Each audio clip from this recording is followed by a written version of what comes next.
listen, restaurant people are the hardest working people in the world. Restaurant operators are so entrepreneurial. I'm shocked we don't have more entrepreneurs moving from restaurant to tech. I'm not saying tech is easier, but it's not as hard as restaurants.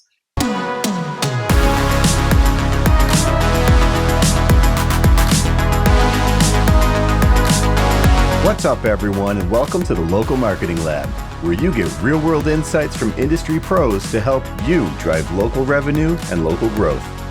This podcast is brought to you by Evocalize, digital marketing tools powered by local data that automatically work where and when your locations need it most. Learn more at evocalize.com. What's up, and welcome to the Local Marketing Lab. Joining us in the lab today is an expert in the restaurant space with over 15 years focused on marketing and technology. He's been named on the Forbes 30 Under 30 list, a big John Mayer fan, a musician, a runner, and the founder and CEO of Lunchbox. Nabeel Unicorn Emoji, thanks for joining us in the lab, my friend. Thank you so much for having me. Really appreciate it, man.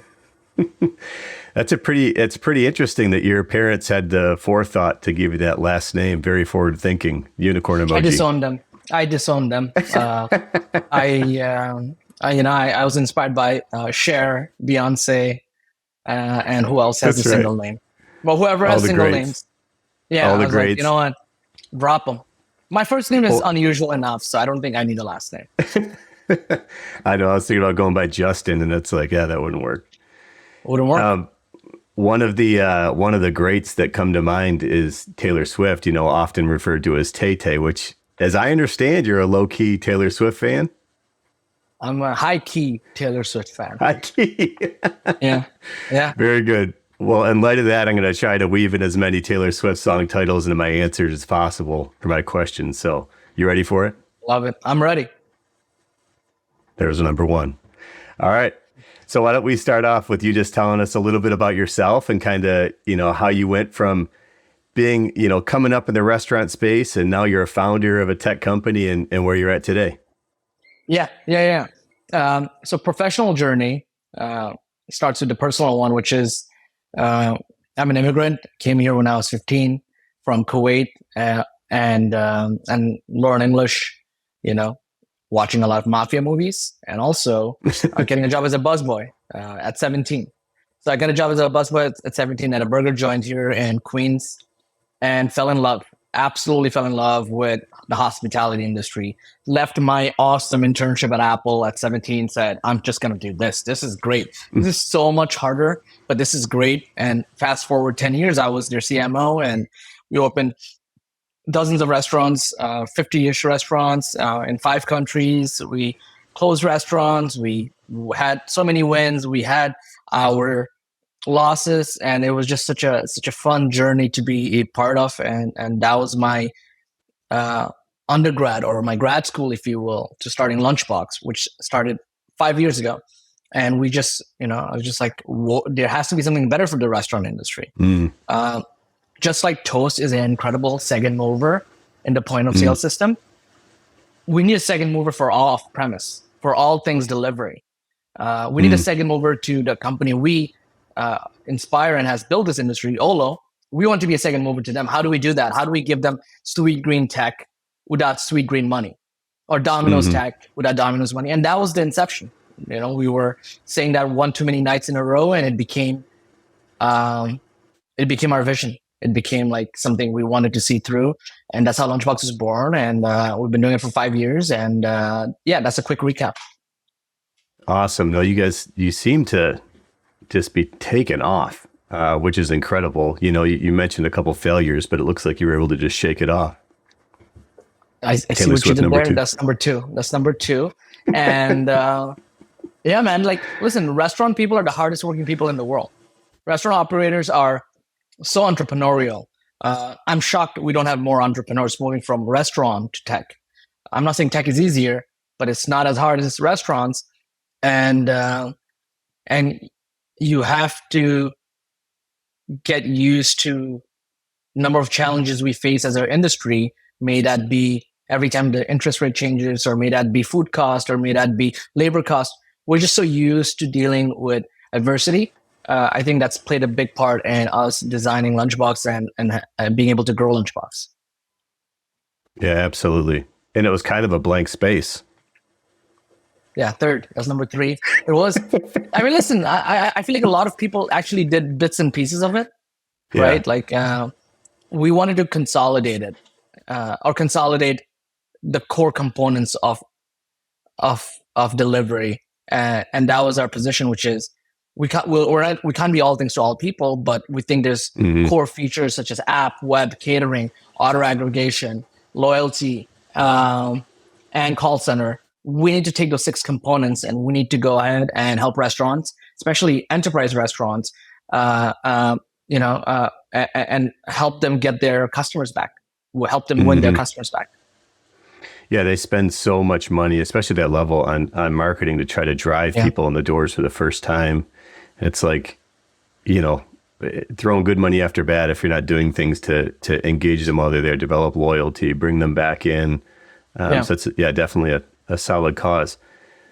What are some things that you think, you would identify as, talk a little bit about your past and coming up in the marketing space, like, what would you identify as being like one of the most important things from a local marketing perspective?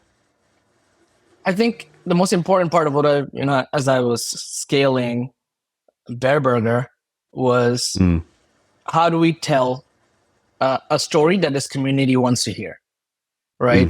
Like you can go ahead and and this is what enterprise customers do really well, which is they tell a national story. And that can be done very well in terms of what Duncan did with, Ben Affleck and all of those guys. That was a great, national story that everyone resonated with, Yeah. And how do we now take that, which is great. We need to tell national stories. How do we also tell local stories for our communities, right? How do we make sure this Bear Burger was the neighborhood burger joint? If we can do both really well, we can win. And that's what we tried to do. So we had playbooks. We literally had playbooks of what the managers needed to do to succeed in their community. So it was very community-based marketing, which is support local schools, support local sports teams, support local, sponsor the local X and Y and Z. It was very grassroots. It was very community-based. And if you do that well, if you give, when it's time to ask the community for help, they will return that favor because you're no longer a restaurant that came from New York and you don't belong in Connecticut or Jersey or Chicago or Toronto. Those are all the places we open locations. And when we did that right, that location succeeded and thrived. When we did that wrong, we struggled, like our Santa Monica location. We struggled there, and we had to close our restaurant because we could not really become part of the community. What do you think was the challenge there in that Santa Monica location that made it so it was kind of the barrier for you to become part of the community? Also, and everyone knows this in the restaurant industry. Santa Monica locations don't work unless you're from Santa Monica. So I was being humble. It's Santa Monica's fault. I want to blame them for all of it. 99% of the blame goes to them. But not knowing that was also on us, right? So picking locations is location. That old adage doesn't change, which is if this is not a place where we can really be part of this community, we should reconsider and come back here later, right? Let's continue to win the East Coast and come back here later. Yeah, very good. Yeah, it is interesting. You could talk all day about understanding your audience and knowing how to create content and marketing pieces that resonate with them. But sometimes, like you said, if you're just not part of the community, it's hard to break in. I'm sure that there's that struggle in plenty of other places other than just Santa Monica. That's just where you guys kind of experienced it. Correct. Yeah, we've had a couple guests actually talk to the importance of, in fact, most of them talk the importance of community engagement and engaging with the football teams, the basketball teams, Little League, like local churches, all sorts of different groups that are nearby. And and becoming really ingrained into the community. It seems like that's the right approach for sure. But are there some things that maybe you've tried that maybe you didn't see success with, whether it's with community engagement or otherwise? Did not see success with. I mean, marketing is trying 100 things and 20 things work, and you rinse and repeat those 20 again and again. So many things we've tried that haven't worked. But our second location we opened in LaGuardia Place on NYU campus in New York, and it did not, for some reason, the first location was crushing it. Hence why we opened the second location, and something was off. Like something was off. Folks were not coming in, and we're like, "What's going on? Like, what's happening? What's happening here?" And I remember our CEO had this epiphany where he looked at the location, and he said, "It's because no one knows what the F we're doing, or what we're selling." So what he decided to do was he decided to change the awnings, and he wanted the call to action to be super clear. So he put up new awnings, and the awnings, I remember it was very simple. It just said organic burgers, organic shakes, organic salads, and it just literally spelled out in very beautiful design what we sell. And I remember like sales doubled in a month. It blew my mind. And I was very young at this point. I was 18, 19. And I was just like, I just saw this one tweak, this one adjustment he made that made this restaurant from not working to working really, really well. It was just simple call to action, basic marketing, which is what do you offer that you want people to opt into, right? Yeah. So the call to action was unclear. The way that location was designed, and he just changed the awning, and it completely changed the trajectory of that location.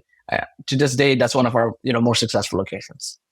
Wow, that's incredible. Yeah, it's like any sort of marketing that you do, your message has to be extremely clear for folks to understand. A lot of times when you have a brand that is unknown like that, or maybe not very well known in the area, and maybe the name of the brand doesn't convey enough what it is, doing little tweaks like that can be super helpful.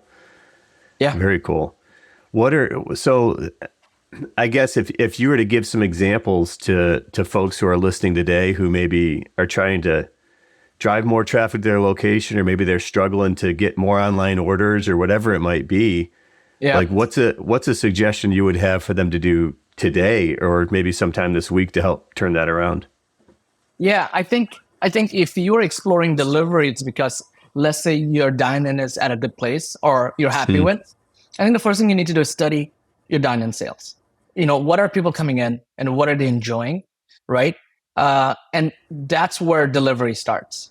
It starts with your dine-in crew or your pickup crew. If you study them, you can find a lot. First thing you need to do is first understand what are the things they're ordering more for pickup versus dine-in. That's something very fairly easy to study with any point of sale system. The second thing you want to do is you want to go ahead and build a fantastic online ordering menu, promoting those delivery friendly things, because not everything is meant for delivery. So promote those things, make sure they're up top. And what you also want to do is now convert your your dine-in sales to your first party sales. You want to convert your third party sales to your first party, right? And there's different ways to do it. If someone is coming in and they're always coming in for lunch, that's a crowd you should retarget online, either via social or directly. Let's say you collect text, let's say you collect email, but you need to retarget them, and you need to convert them to being a digital lunch customer. The same thing you can do for third-party sales. You can take your third-party sales as a SMB restaurant, and you're not going to get a lot. You're not getting phone numbers. You're getting phone numbers, but you're not getting, their email addresses. You're not able to contact them. But what you can do is you can go ahead and take all of that data you have and get around 40% conversion in terms of finding them on Facebook as lookalike audiences. You can either find them or their friends, and that's the opportunity as well. So a lot of what you need to do is already coming to your location. Happy customers lead to more customers. So that's where I would, go ahead and have the first set of campaigns. What regulars more than anything else want to do is feel like they're a regular, that they're special. I go to this diner downstairs in Upper East Side, and whenever I have a work meeting, they always will mention like, oh, everyone knows you here.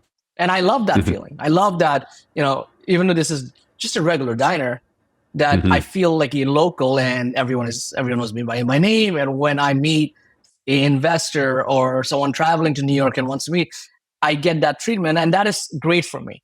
That is awesome for me. That is better than any 10%, 20% cash back on any app. If we can take these amazing experiences that are regular fields and digitize them, that's what your community is looking for as you convert them from, dine-in to first party or third party to first party. You can't convert all of them because everyone is not going to be a regular, but the regulars just want to be in the loop. They want to feel special. They want to feel exclusivity. They want to have access to things others don't. So that's where your first initial crowd is in terms of conversion. Yeah, no, that's a very good point. It's funny when you talk about people wanting to feel like exclusivity and like they're in the know, having a secret menu is something that I always love when folks do that. And if you have your audience and you're segmenting them like you're talking about and you have your regulars, then that's something you can communicate to the regulars to help them feel in the know. And then that's going to start an upswell of them wanting to communicate to their friends that they know about this secret menu. And you're driving more folks to your location. 100%. And that way, when things go wrong, because we're in the hospitality business, things will go wrong. That customer is more forgiving because it's your regular. You're a regular here. This is your location. You don't go on Yelp. Yeah. You communicate to the restaurant and very politely, and you tip extra heavy that day because you shared some criticism. I think there is no negative to building this community, whether that's digital or in store. Yeah.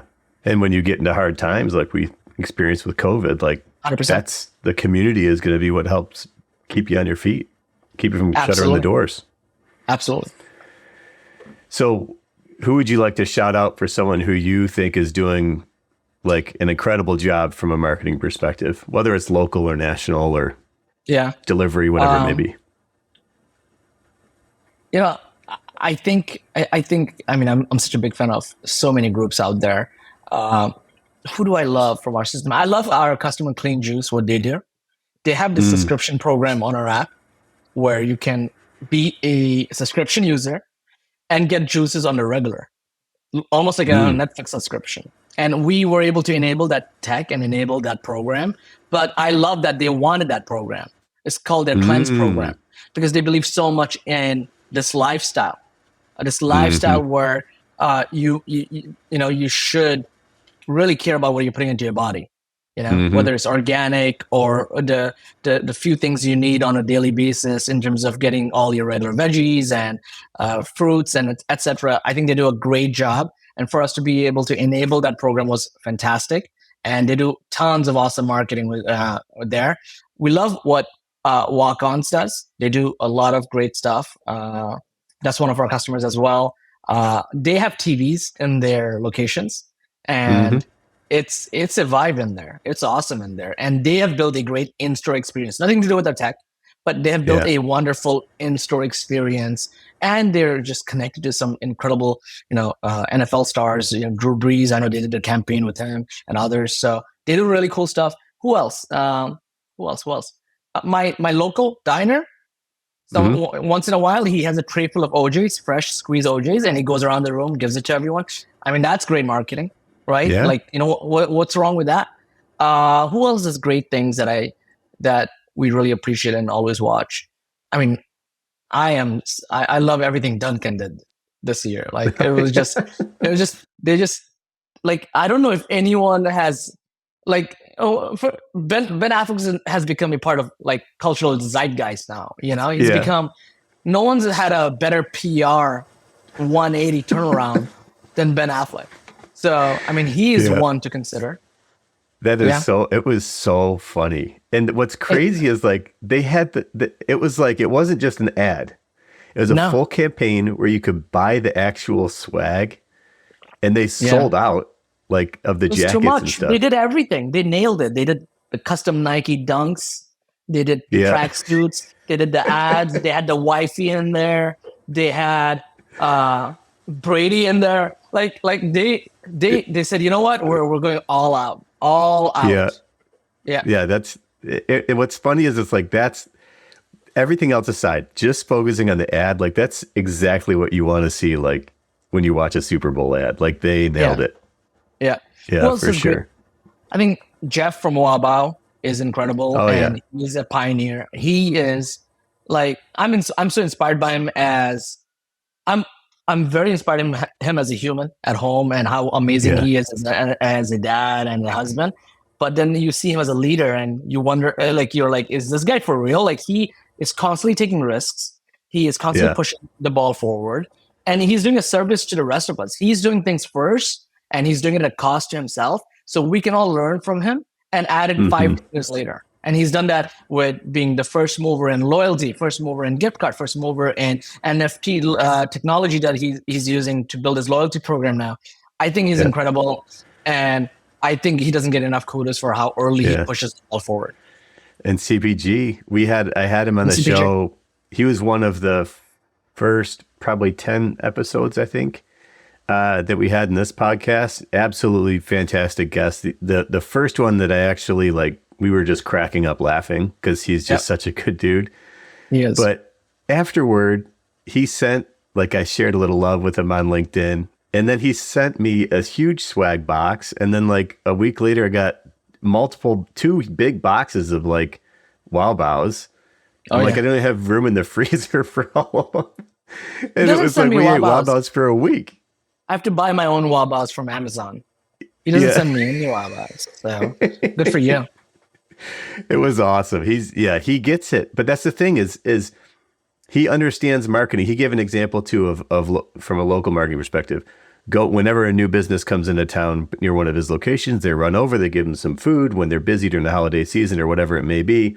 And whenever anyone asks for a recommendation where to go, they always say, yeah, go over here to Wow Wow because they created such a moment of surprise and delight that they win people over and they stay top of mind because they do it consistently. Yeah. And to then go and turn around and put it into action and send a moment of surprise and delight to me. Now he gives me, more stuff that I'm in, right? I got to do some Yeah. free marketing and turn around and share some love back. And I've said this before, he operates out of Chicago. Like you've seen the mob movies. I can't get out, right? He's just going to keep sending me stuff. I got to keep creating free marketing for him. Yeah. But that's 100%. like, that's good back and forth where it's low cost, but you're getting like user generated Yeah. content is some of the best content that you can get created. Yeah, because you don't know where this is the beauty of meme culture. You don't know where the meme will go. Yeah. Things become the best memes are things that you didn't mean for it to be a meme. It became a meme, right? For Yeah. example, let's go back to Ben Affleck. He became a meme because he just has a resting face at award shows that doesn't look like Yes. he's having fun. He didn't mean for that to happen. It happened because that's how the world is. Things take over as people. You don't know who people will find interesting or what people will find interesting. So when that was interesting, what do you do with that is what matters. And what Duncan did with that was like, hey, we're going to take the fact that he has this resting face. And also, he's a big fan of Duncan. There's paparazzi photos of him always picking up Duncan from his front door. Yeah. And Yeah. we're going to make sense of this, and we're going to take advantage of this. And kudos to them.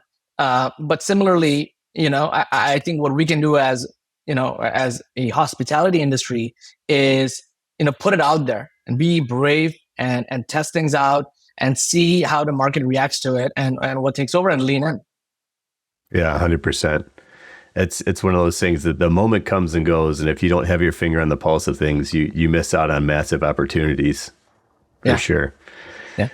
Well, shifting gears a little bit, when I was doing a little digging to try to find what can I make an AI image of Nabeel doing, and I reached out to your team, and they were gracious enough to give me a little insight into what you love. Oh, great! And apparently, you love James Bond movies. Is that correct? I love James Bond. He's great. Oh, Daniel Craig. Oh my Lord. Daniel Craig. I'm talking Nabeel Unicorn. Whoa. Whoa. I like it. I love it. I love it. Look at the gray beard. A little How'd you bit guys of make pepper. this? You can't be This is 30 under great. 30 forever. This is great. I'm no longer, I promise you. I'm aging very badly. This is fantastic. And when I saw this, I was like, oh man, I knew you were trouble when you walked in. Is that 4? Is that 4? That's 4. I think I'm done. I don't want to cause any bad blood. 5. 5. I think 5. Oh, I removed you. Sir. What'd you say? Oh, no worries. No, I said I said we leave it at 5. 5 is a great way to go out. It is. That's amazing. How'd you guys make that? I use a program called Midjourney. Midjourney, okay. So yeah, it's fun because you have to kind of have an idea of kind of what you want it to be because you have to give it prompts and direction. Yeah. And then from there I use Photoshop, and that Photoshop is actually with their generative AI added the car right in there. Like it's crazy what tech can do now. Yeah. It looks like a Aston Martin. I tried doing Aston Martin. It would give I'll show it again. It gave a couple different types of vehicles, but it did not quite recognize what Aston Martin was. I love Jeff's when he had the headband. That was iconic. Iconic. It really was. Anyways, hey, it's been a lot of fun having you on. How can folks who are listening follow you, follow Lunchbox? Go to our website, lunchbox.io. Follow us on LinkedIn. We're active on LinkedIn. If you know enterprise restaurants, connect us. We love hanging out with them. Eventually SMB, many moons from now, but we help enterprise restaurants right now. Very cool. Yeah. Give Lunchbox a follow. They've got awesome content. You guys have great awards right now. You have the 30 recognizing 30 women in the restaurant industry. Yes. That's our longest running thing ever we've done. And huge kudos to Savannah, our head of marketing, who started that while she was like a marketing manager, just joined the company. I don't know why she started it. I think she knew she was going to become a head of marketing soon, and she was just like, she wanted to be on the smart. List. No, I've tried to put her on the list every year. She said no to me every year. But I think it was her way of celebrating the women of our industry, getting to know them and getting to learn from them. And it's been incredible. Like, for example, someone on our list early in its inception was Amy Hom, who has become a friend of hers now and mentors her. And it's been amazing to watch that, right? To watch this list not just become a list we do, but also something more intentional. Yeah. Yeah. No, very, very solid way to give back to the community for sure. It is, it's a thing that I think needs to be recognized more often, and you guys taking the lead in that is incredible. Thank you. Follow Lunchbox. And thank you for everything you do, man. You do awesome stuff. Just highlighting the community, highlighting incredible people for the community. Big fan. So thank you for having me. Oh, you bet. Thanks for joining us. As always, thanks for joining us in the Local Marketing Lab. This podcast is brought to you by Evocalize. To learn how Evocalize can help you grow your business, visit evocalize.com. If you learned something new from today's episode, don't forget to subscribe on your favorite podcast platform and follow us on LinkedIn and Facebook at Evocalize. That's Evocalize, and on X at Evocalize Inc. And remember, keep innovating and trying new things. You never know what's going to connect with your audience until you try. And until next time, thanks for listening.